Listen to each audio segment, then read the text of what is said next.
In today's video, we'll be talking about the back muscles. Now, the back muscles, there are a lot of them.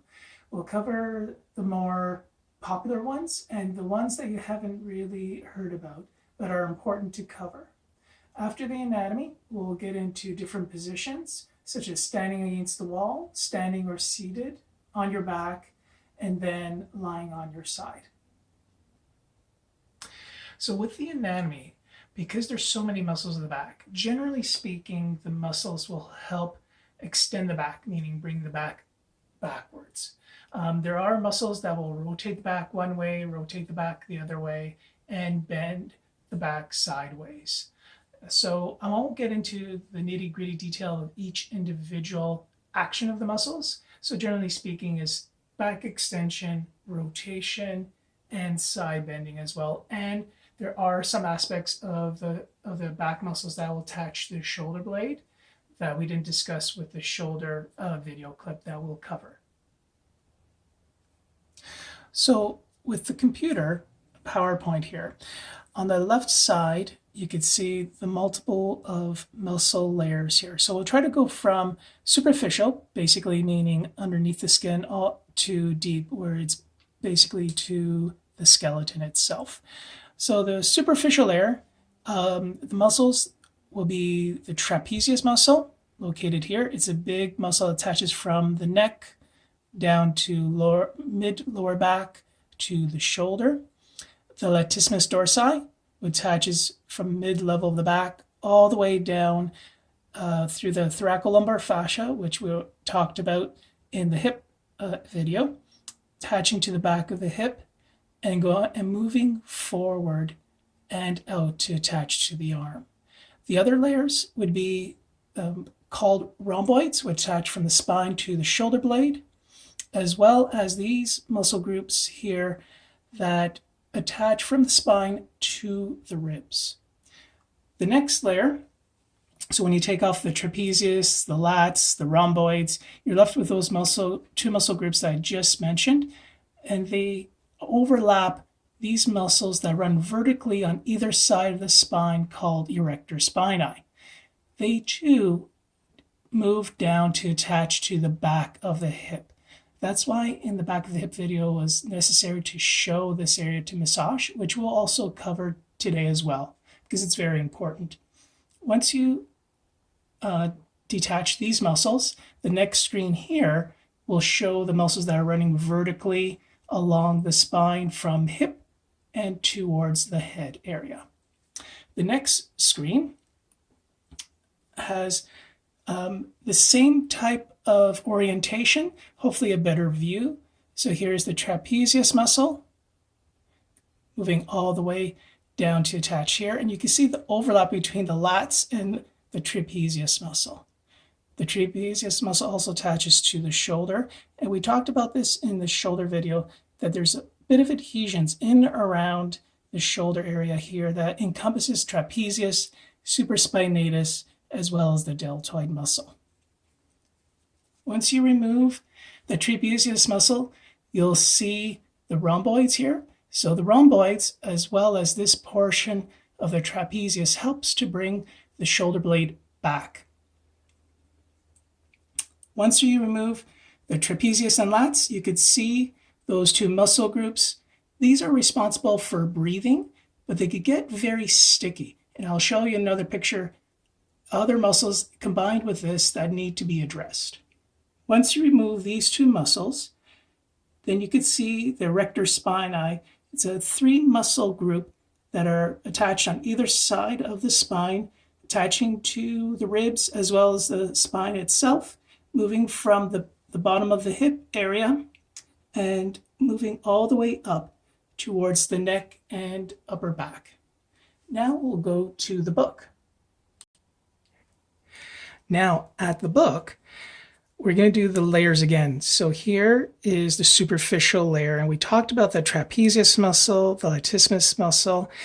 The area I want to concentrate on is right here. What I find on a lot of athletes is that this junction, as well as the erectors that we'll cover and the QL, they get a bit sticky right in here. So you got this muscle called Serratus Posterior Inferior, so basically SPI.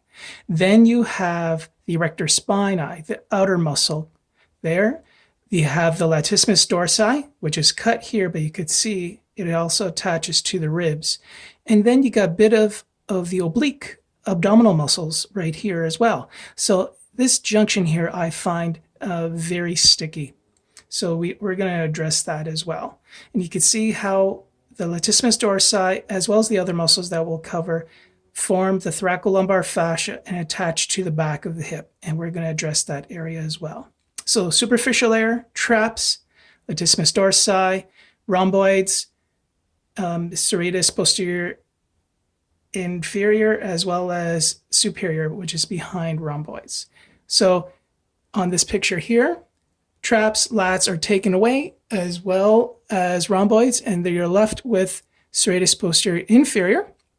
And you can see, again, the attachment here, as well as the outer portion of the Rector Spinae. And then this is QL along here, behind the obliques. And then you got serratus posterior superior. So these junction areas are areas that need to be addressed because of the stickiness. And you can also see here the Rector Spinae forming the thoracolumbar fascia along with the latissimus dorsi to attach to the back of the hip. Now, some of the abdominal muscles, like the internal oblique as well as the transverse oblique, attach to the thoracolumbar fascia. So we'll cover that area as well with massage techniques. The next page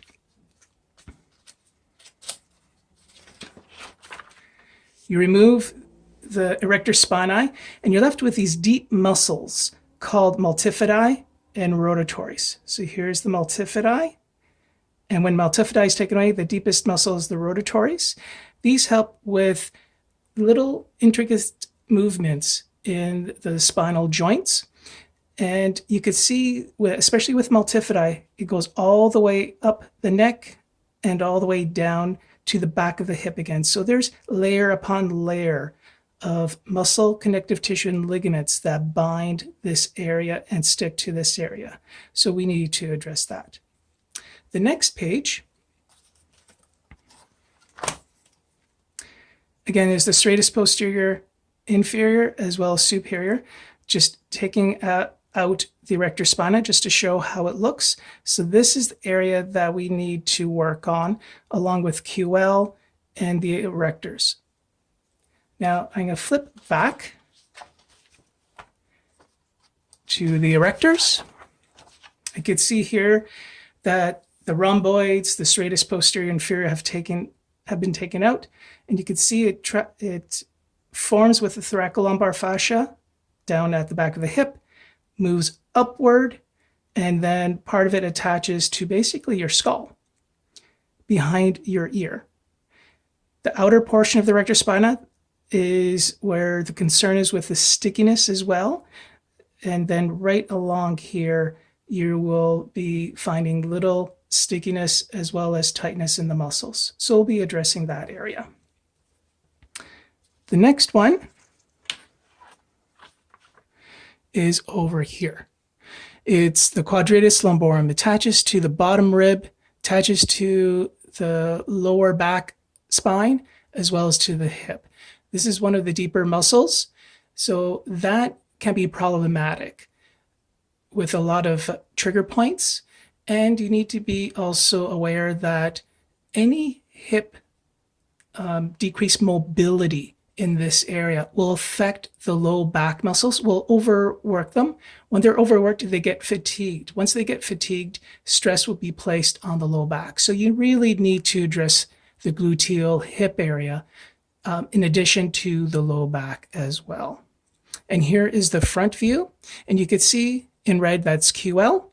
And in gray, it sits right behind the hip flexor muscle, the major one called iliopsoas, or in this particular case, will be called psoas. So those are the muscles that we are going to cover. And that now we're going to move over to Frank. Before we move over to Frank, I just want to show you another view of the multifidi muscle as well as the area it sits on called the lamina groove. So here's the QL. Here is the multifidi that we talked about, and the rotatories. So the multifidi and rotatories sit in this groove. So each vertebrae, when it is in a column, is called a groove. Here is the lamina groove, and that's where the rotatories, the multifidi muscles sit in, as well as the inner part of the Rector Spinae. So we will cover that area with our massage techniques. Now we'll move over to Frank.